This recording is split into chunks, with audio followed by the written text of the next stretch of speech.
Bila harga ayam naik, jadi yang Berhormat Datuk Seri Ismail Sabri dia tengok kepada saya.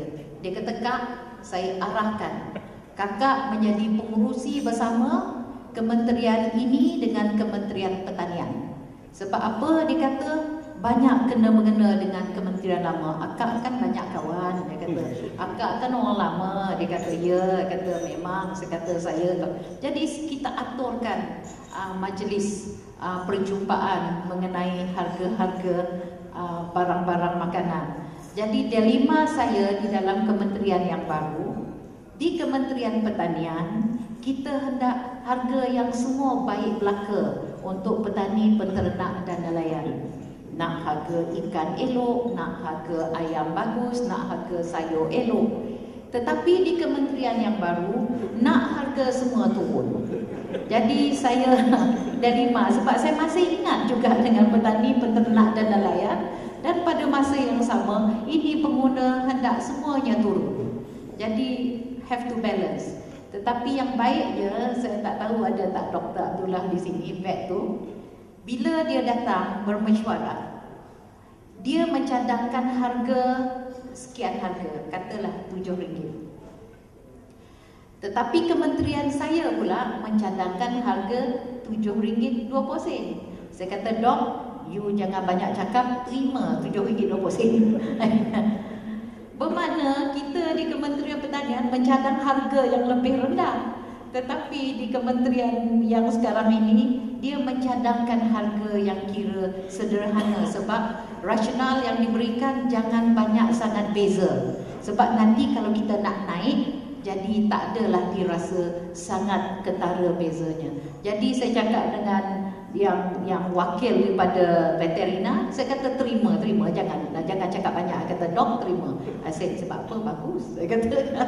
Jadi meaning to say, Datuk Seri, macam mana pun saya rasa memang sangat betul Datuk Seri kata, sangat dekat di hati kementerian ini, yang saya rasakan banyak memberi manfaat kepada kawasan saya khasnya.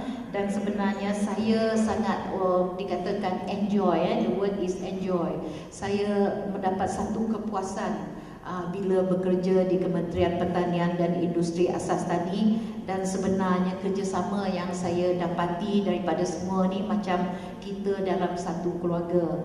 Jadi ini memang sangat-sangat saya hargai. Dan saya mohonlah daripada kementerian ini, khasnya Datuk Seri, KSU dan semua ada di sini, teruskanlah berdekat-dekat dengan saya. Bermakna batang lupa lah maknanya, bermakna batang lupa dengan lembu kambingnya, dengan burung walidnya, teruskan. Dan inilah Datuk Seri, saya memang merayu kepada Datuk Seri, iaitu jelapang padi Datuk Seri. Sebab saya rasa jelapang padi ini adalah sesuatu yang telah menjadi janji kita kepada rakyat. Sebab kita yang mewawarkan di bawah dasar jaminan bekalan makanan. Dan saya dengar-dengarlah sosek mengatakan bahawa jelapang ini macam tak ada lagi di dalam RMK10. Jadi ini kalau dapat, saya mohonlah juga Datuk Seri, kalau dapat perjuangkanlah. Sebab saya pernah di dalam dialog bersama Yang Berhormat Tan Sri Noor Yaakob dengan yang berbahagia pengarah EPU yang baru, iaitu Datuk Noriah. Saya masa tu saya memang masih di Kementerian Pertanian, tapi hari itu saya bangun dan saya kata saya bangun bukan sebagai timbalan Menteri Pertanian. Saya bangun sebagai ahli Parlimen Batang Lupa. Dan saya terus terang katakan, saya kata betul ibarat kata yang amat berbahagia Tun Mahathir, iaitu Melayu mudah lupa. Saya kata tak sampai 2 tahun, kita sudah selesa, kita sudah lupa dengan betapa kritikalnya keadaan kita masa kita tidak cukup beras. I think kawan Khazanah Salim ada siang dan malam kita bersama Tok Pa. Tak kira lah tidur dengan guni beras. Datuk KSU kena pergi turun naik, kena menghadap, pergi ke Thailand, bertanya sama ada boleh tidak membekalkan beras kepada kita. So saya kata, saya bukan bercakap sebagai Timbalan Menteri Pertanian, tapi sebagai ahli parlimen. Saya kata 2 tahun saja kita dah lupa. Sebab apa? Ahli ekonomi telah memberi nasihat bahawa it is better and cheaper to buy than to have a new jelapang padi. Saya kata begitu ringkas dan singkatnya pemikiran ahli ekonomi itu, tetapi dia lupa bahawa kalau kita nak menanam atau kita nak menternak sesuatu, it takes time. Dan saya kata di dalam masa krisis itu, we basically, I think boleh kita pakai word ni Datuk KSU, we beg, kita begging, kita mohon dengan masa tu dah mendiang dah sama, supaya dijualkan beras kepada kita, dan di mana kita telah dijual dengan harga yang melambung. Tapi sekejap sangat sudah lupa. Dan pada masa itu mantan PM kita mencadangkan supaya Sabah dan Sarawak dijadikan jelapang sebab ada tanah. Dan memang pada masa itu terus immediately kerajaan negeri Sarawak mengenal pasti 40,000 hektar dan Sabah 30 lebih ribu hektar. Tetapi pada masa itu mantan Menteri Pertanian Tok Pa kata, we just try on one area sebab kos besar. So di Sarawak, di Stumbin Bijat, dan di Sabah, di Kota Belud. Jadi saya yang berhormat Datuk Seri, inilah saya mohon, sebab saya takut nanti itu dikatakan janji. Sebab kita ngumum, dah diumum. Dan rakyat sebenarnya itu kadang-kadang tiap-tiap kali saya turun di kawasan, khasnya di Stumbin Bijat, memang saya ditanya dari segi cerita jelapang padi.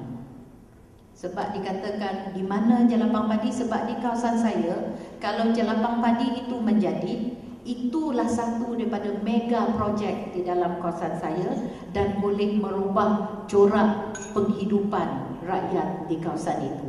Sebab mereka sekarang ini adalah petani kecil-kecilan menanam padi secara subsisten. Jadi kalau kita dapat tukarkan corak mereka menjadi estate, jelapang padi yang besar, itu adalah sesuatu sebenarnya rakyat di kawasan itu dia look forward to. Dan saya sangat berharaplah kalau dapat kerjasama antara, tadi saya cuitkan pula yang berbahagia Datuk Hashim, saya kata KPI Menteri jangan lupa.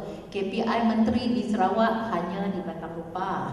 Jadi itu kena teruskan sebab ada beberapa KPI Menteri memang dilaksanakan di Batang Lupa yang saya sangat-sangat mengharapkan bahawa ianya diteruskan. Dan terima kasih Yang Berhormat Menteri kita pun sebenarnya tak tahu Yang Berhormat di mana Yang Berhormat minta beberapa nama cadangan untuk menjadi pengurusi IADA lah yang ada di Sarawak. Dan secara kebetulan saya, Yang Berhormat Menteri lantikkan saya sebagai pengurusi IADA di Kelakar Seribas. Jadi itu adalah sesuatu platform bagi saya lah Yang Berhormat, yang boleh membantu. Sebab lainlah kalau kita dah tidak memegang apa-apa jawatan dalam kementerian ini, kita berharap dengan ihsan daripada kawan-kawan. Jadi saya berharap ihsan ini akan sentiasa berpanjangan. Dan saya pun begitu juga kalau ada apa-apa di kementerian yang baru ini, khasnya tadi yang Berhormat Datuk Seri kata koperasi, di mana kita boleh gabungkan, insya-Allah itu adalah sesuatu yang boleh kita jalankan bersama. Dan juga dari segi jawatankuasa bersama, harga, kawalan harga. Sebab harga ni, dan saya baru diberitahu di dalam postcard hari ini tadi, kelapa tak cukup Datuk Seri. Kelapa tak cukup, dan Indonesia pun dia kata dia tak jual lagi kelapa kepada kita. Jadi di kementerian kami pula panik. Saya kata don't panic. I said Kementerian Pertanian insya-Allah mesti segalanya ada solution. Tahulah Kementerian Pertanian. So sometimes kita buat, sebab pengalaman ini boleh kita berkongsi bersama.